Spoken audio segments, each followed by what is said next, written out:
element, table of elements, table of elements, lecture 12। table of elements हम लोग group 13 पढ़ रहे थे। अब हम लोग उसमें डायगोनल तक पढ़ चुके हैं। अब 11.4 अपने टेक्स्ट बुक से use of boron and aluminium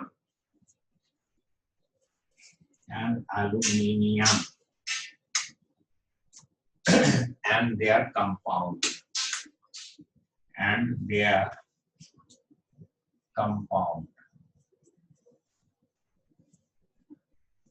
अब हम सबसे पहले यूज ऑफ बोरॉन को डिस्कस करेंगे।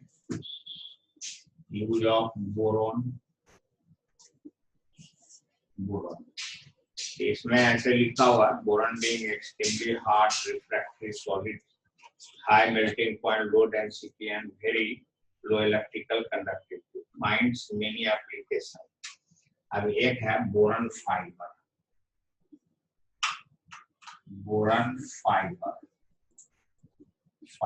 ये क्या चीज होता है? बोरॉन कार्बाइड होता है। बोरॉन कार्बाइड, इसका ऐसे फॉर्मूला होता है B12C3 और सिंपल B4C। इसमें क्या होता है?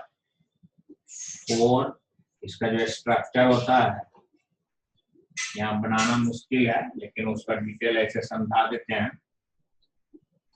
इकोसाहेड्रल, इसमें 12 का कॉर्नर होता है, 20 फेस होता है, यानी इकोसाहेड्रल। इसमें जो बॉन्ड कनेक्शन होता है 4BCB बॉन्ड, 4BCB बॉन्ड, और उसके बाद 2BB बॉन्ड। इस तरह से स्ट्रक्चर होता है ये इकोसाहेड्रल में, इतना स्ट्रक्चर होता है। एक सिंपल बनाएंगे इसका इस तरह से, ये B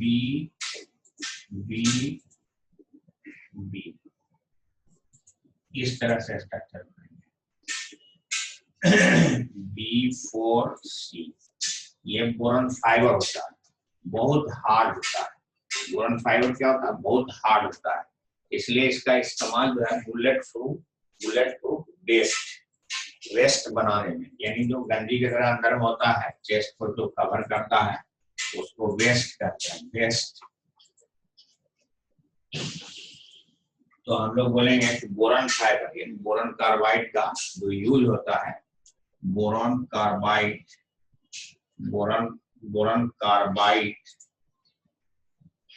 और boron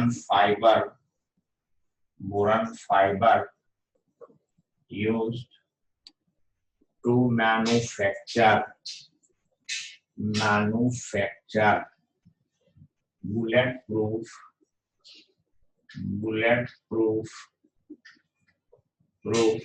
vest and to manufacture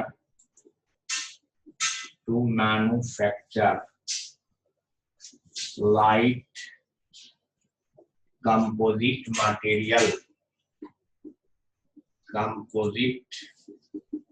material for aircraft, है ना। इसमें जो हल्का सामान होता है एयरक्राफ्ट में, वो भी बोरॉन फाइबर से बनाया जाता है। ये इसका यूज हो गया।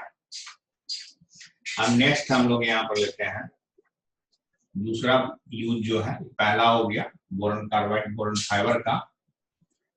ये B10 ये isotopes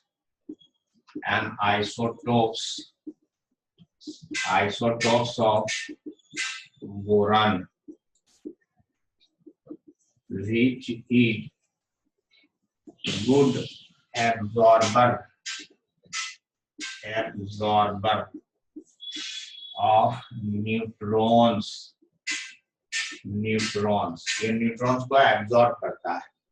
so metal borides are used in shielding in a nuclear reactor में शेल्डिंग का काम करता है, न्यूट्रॉन के प्रहार से बचाने का काम करता है, तो न्यूट्रॉन को एब्जॉर्ब कर लेता है, ये गुड एब्जॉर्बर है। अब तीसरा है borax used for manufacture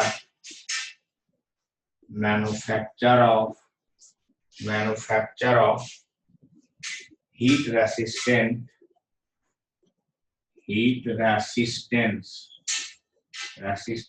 glass called Pyrex. Borax used for manufacture of heat resistant glass. वो ग्लास जो हीट का रेसिस्टेंट होता है वो बोरैक्स यूज करते हैं उसको पायरेक्स करने के लिए। पायरेक्स एक ग्लास का टाइप है जो हीट रेसिस्टेंट होता है और बनाया जाता है बोरैक्स के जरिए से। और fibre glass, borax also use for flux and soldering material. And ऐसे लिख सकते हैं हम लोग फाइबर ग्लास, जितना फाइबर ग्लास है वो इसी से बनता है, ये बोरैक्स से।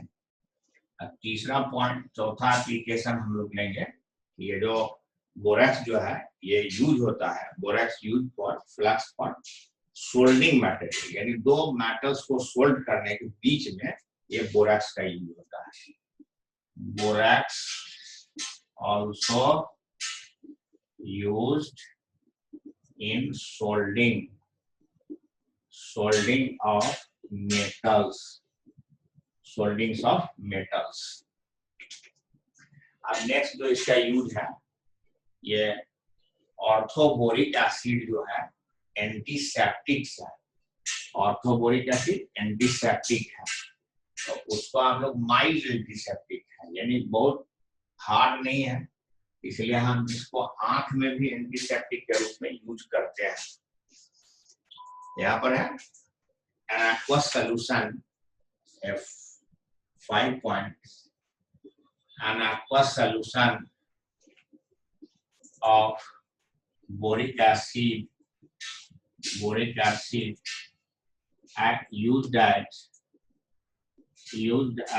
antiseptic,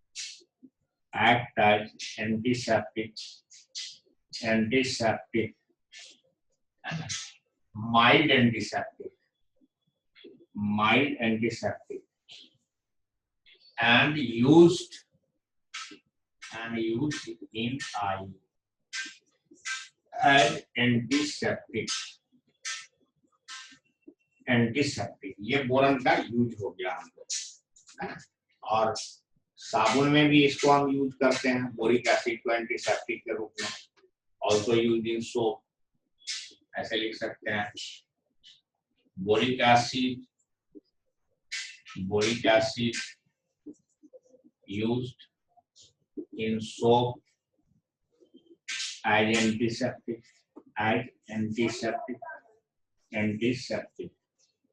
ये इसमें भी यूज होता है। अब हम लोग एल्युमिनियम को यूज करेंगे, यूज ऑफ एल्युमिनियम का इस्तेमाल। एल्युमिनियम को हम लोग, एल्युमिनियम जो है गुड कंडक्टर है, हाई टेंसाइल स्ट्रेंथ है, ये सब एल्युमिनियम का एबिलिटी है। तो 1 gram aluminium conduct twice as 1 gram of copper। 1 gram copper से 1 ग्राम एल्युमिनियम दुगुना कंडक्ट करेगा, conduct electricity twice। ये एल्युमिनियम का यूज है। Aluminium is used extensively industry and everyday life, it forms or aluminium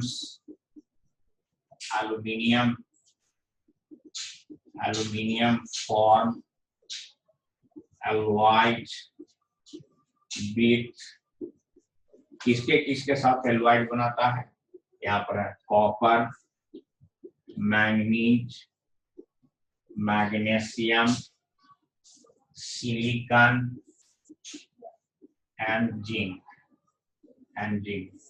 so aluminium बहुत सारा चीज बना देता है और हमारे हाउस होल्ड में इसका बहुत सारा इस्तेमाल होता है। अब है कि यूज ऑफ एल्युमिनियम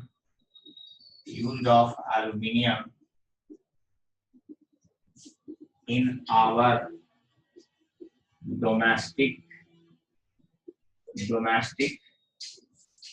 purpose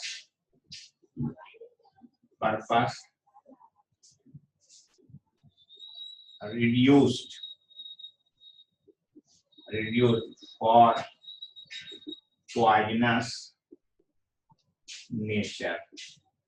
ये एल्युमिनियम का जो बनता है ये पॉइजनस नेचर होता है, इसलिए एल्युमिनियम का कम इस्तेमाल होता है ना। आजकल इस्तेमाल इसका घट गया। ये ग्रुप 13 एलिमेंट है, इसका यूज पर है, एप्लीकेशन पर है। ये 11.4 में दिया हुआ, इसको और किताब में अच्छी तरह से पढ़ेंगे। ये मोटा मोटी डिस्कशन हुआ। अब हम लोग ग्रुप 14 पर आएंगे। ग्रुप 14 हम लोग को स्टडी करना है। ये ग्रुप 13 हो गया। ग्रुप 14 11th में है, फिर 15, 16, 17, 18 अब हम लोग को 12th में यूनिट 7 में बुक में पढ़ना है। तो अब इसको हम लोग ग्रुप 14 को स्टडी करते हैं। ग्रुप 14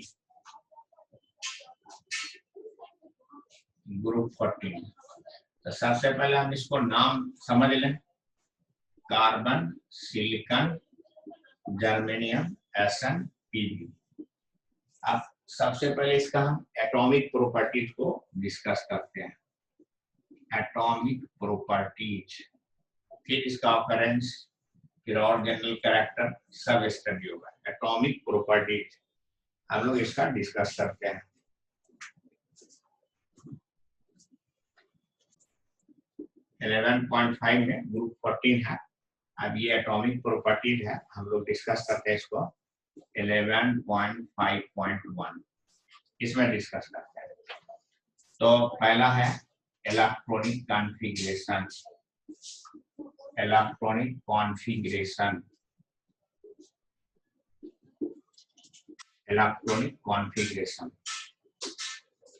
तो इस वजह से carbon 6, first S2, 2S2, 2p2, silicon 14, first S2, 2S2, 2p6, 3S2, 3p2। अब germanium 32, first S2, 2S2, 2p6, 3S2, 3p6, 3d10, 4S2, 4p।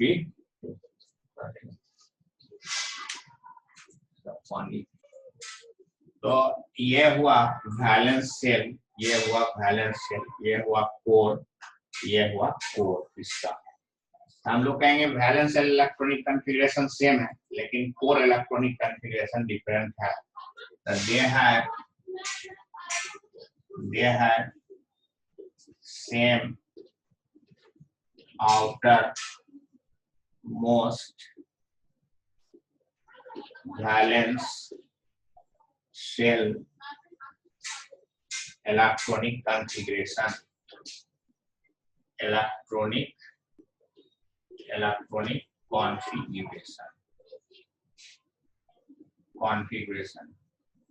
but have different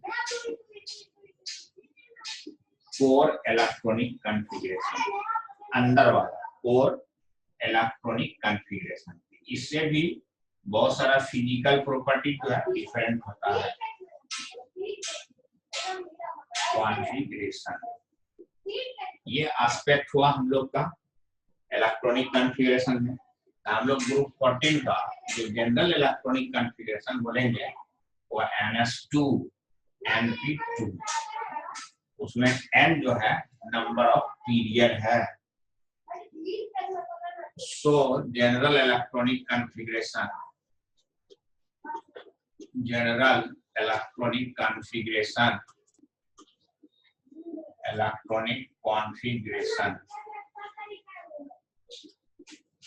general electronic configuration, तो हम लोग बोलेंगे NS2 NP2। N जो है number of period है, इसका group जो हो जाएगा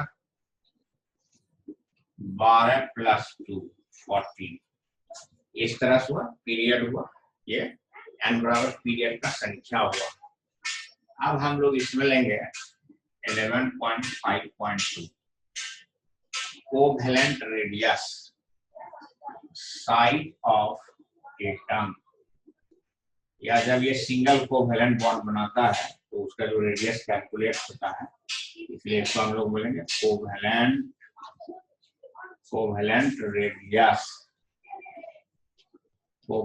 रेडियस। अब हम लोग जानते हैं कि साइड ऊपर से नीचे बढ़ता है, लेकिन कार्बन टू सिलिकॉन इंक्रीज एप्रेसिएबल, एक कॉमन रेंज में घटता है, जैसे ऊपर से नीचे बढ़ता है उस रेंज में बढ़ता है। बट सिलिकॉन टू, अब यहाँ पर दिया हुआ silicon to PB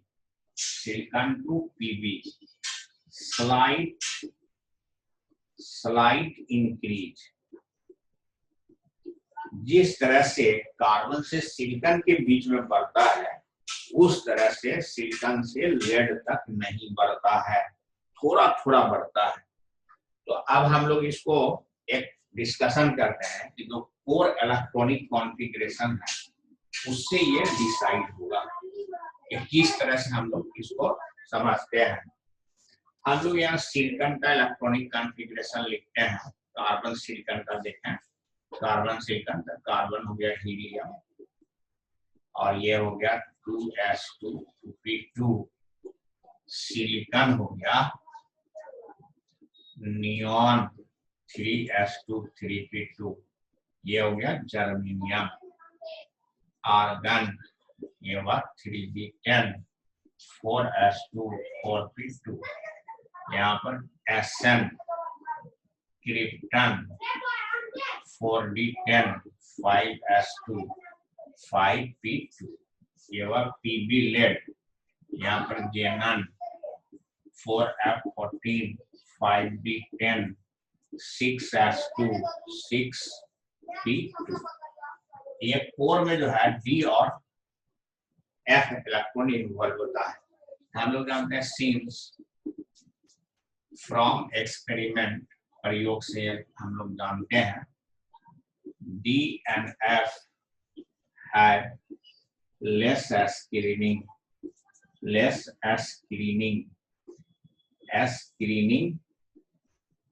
so nuclear force increased unexpected. That is why some contraction हो जाता है इस सब एलिमेंट में। So from fourth period element, ये जो जिसमें D और F इलेक्ट्रॉन होता है, D और F में जो है स्क्रीनिंग बहुत कम होता है। ये स्क्रीनिंग कम होने की वजह से उसमें कॉन्ट्रैक्शन हो जाता है, क्योंकि न्यूक्लियर चार्ज स्क्रीनिंग कम होने की वजह से इफेक्टिव न्यूक्लियर चार्ज बढ़ जाता है, न्यूक्लियर चार्ज उस पर बढ़ जाता है, न्यूक्लियर अट्रैक्शन बढ़ जाता है, फोर्स बढ़ जाता है, एटम कॉन्ट्रैक्ट हो जाता है। सो nuclear force increase unexpected and contracted the size, और साइज जो है छोटा हो जाता है, साइज छोटा हो जाता है।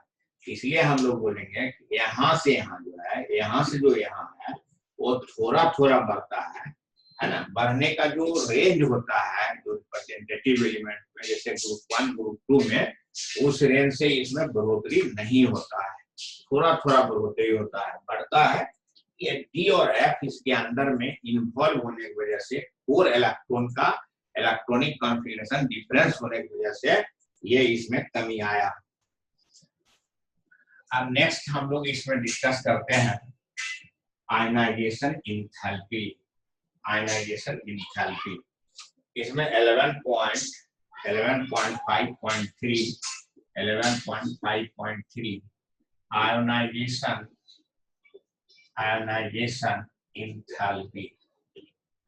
एंथैल्पी। अब हम इसका फर्स्ट आयनाइजेशन एंथैल्पी के बारे में बात करते हैं। हम लोग रूल है कि आयनाइजेशन एंथैल्पी जो है ऊपर से नीचे घटता है, वो साइज का इनकाउंटर होता है। ये ऊपर से नीचे घटने की बात है, ये कार्बन से सिलिकॉन के बीच में एप्रेसिबल डिक्रीज होगा, उसके बाद थोड़ा थोड़ा डिक्रीज होगा और लेड में थोड़ा सा बढ़ जाएगा। हम लोग जो इसका ट्रेंड्स जानते हैं, जो ट्रेंड्स है, जो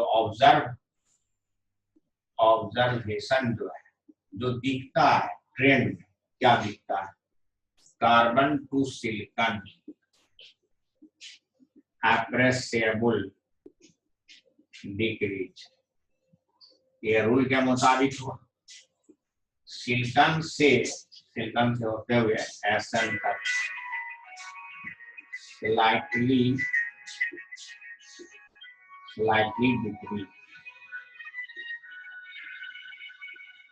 डिक्रीज हुआ, यहाँ से यहाँ स्लाइट इंक्रीज हो गया, थोड़ा सा बढ़ जाता है, स्लाइट इंक्रीज। ऐसे हम लोग यहाँ से यहाँ बोले तो ऑलमोस्ट साइज में थोड़ा बहुत अंतर पड़ता है। ये जो हुआ ड्यू टू 4f कॉन्ट्रैक्शन। ये तो आगे हम डिस्कस कर चुके हैं साइज से। ये भी हुआ ड्यू टू डी कॉन्ट्रैक्शन। ये आयनाइजेशन एंथैल्पी का इसका मतलब कि आइडिया हुआ। 11.5.3 में आयनाइजेशन एंथैल्पी ऐसे हम लोग समझते हैं कि ऊपर से नीचे जो है आयनाइजेशन एंथैल्पी घटता है, लेकिन इसमें इस तरह का बात आया है, इसको ध्यान में रखना। ऐसा क्वेश्चन पूछता है, आदमी सीधे सीधे समझता है तो ऊपर से नीचे घटता है तो सब में घटता है, लेकिन अलग अलग ऑब्जर्वेशन है, एक्सप्लेनेशन के साथ ये डिस्कशन हुआ। 11.5.3 अब 11.5.4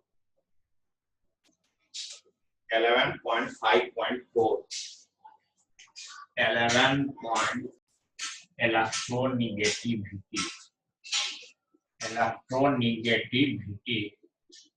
हम लोग जानते हैं कि इलेक्ट्रोनिगेटिविटी ऊपर से नीचे जो है घटता है ना। इसका छोटा साइज होने की वजह से यहाँ पर लिखा हुआ है इलेक्ट्रोनिगेटिविटी टू स्मॉल साइज। यहाँ पर जो इलेक्ट्रोनिगेटिविटी है, element of this slightly more electronegative than electronegativity value element silicon to B almost same. ये साइज से डिपेंड होता है।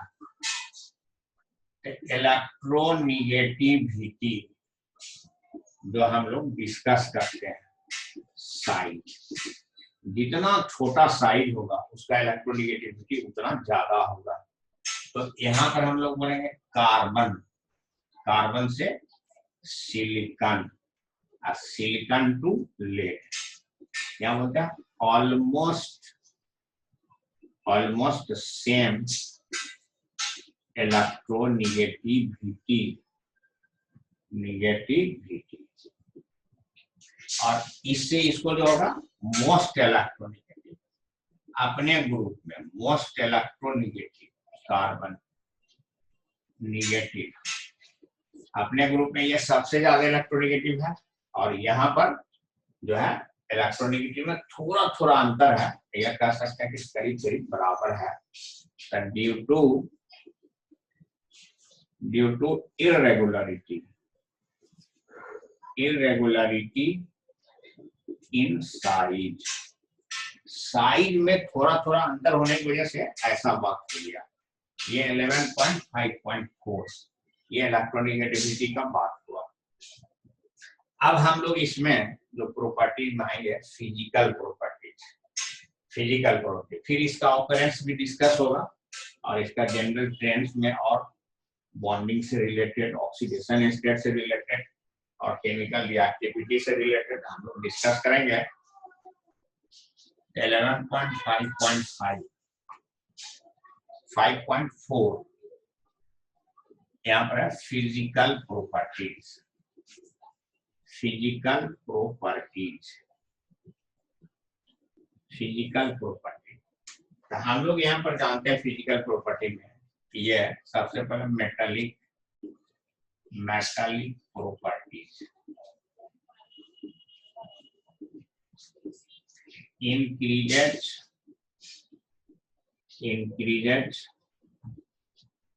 down the group। Metallic property जो है ग्रुप में ऊपर से नीचे है इंक्रीज करता है। कार्बन, सिलिकॉन नॉन मेटल्स है, नॉन मेटल्स। इसमें जर्मेनियम जो है मेटेलोइड्स है, मेटेलोइड्स। SnPb मेटल्स है। इस तरह से हम लोग मेटालिक प्रॉपर्टीज का ऑर्डर लिखेंगे। Metallic properties, carbon, silicon, germanium, SnPb, ये मेटालिक प्रॉपर्टी हुआ फिजिकल प्रॉपर्टी में। अब इस तरह से हम लोग मेटालिक प्रॉपर्टी को डिजाइन किए। तो इसमें एक मेटलॉइड्स है आपको जर्मेनियम, ये मेटलॉइड्स, ये दोनों प्योर मेटल है, ये दोनों प्योर नॉन मेटल है, ये दोनों बीच का मेटलॉइड्स हो गया। अब हम इसके बाद आज के क्लास में इतने ही 11.5.4 फिजिकल प्रॉपर्टी। फिर नेक्स्ट क्लास में इससे आगे और डिस्कशन होगा। अब ग्रुप 40 2-3 लेक्चर में इसको समाप्त हो जाएगा। फिर ग्रुप 15, 17, 16, 17 ये पढ़ा जाएगा। Thank you very much. इसको अच्छे से किताब को सामने रख के इसको स्टडी करना है। अब बार बार एनसीईआरटी पढ़ना है। ब्लॉक का जो एंट्रेंस क्वेश्चन का जो डिस्कशन होता है उसमें हम बता रहे हैं कि देखिए चैप्टर जो क्वेश्चन पूछा है एडवांस में, नीट में, मेन में, तो देखिए आप एनसीईआरटी के लाइन उठा के क्वेश्चन पूछा है। अगर एक चीज को हम 10 बार पढ़ेंगे तो हमारे पल्ले लग जाएगा और हमारा क्वेश्चन आसानी से बन जाएगा एग्जाम में और सही बनेगा, सही नंबर आएगा, है ना। Thank you very much. हम लोग एनसीईआरटी को इनऑर्गेनिक में बहुत फोकस कर रहा है, लाइन को, ठीक।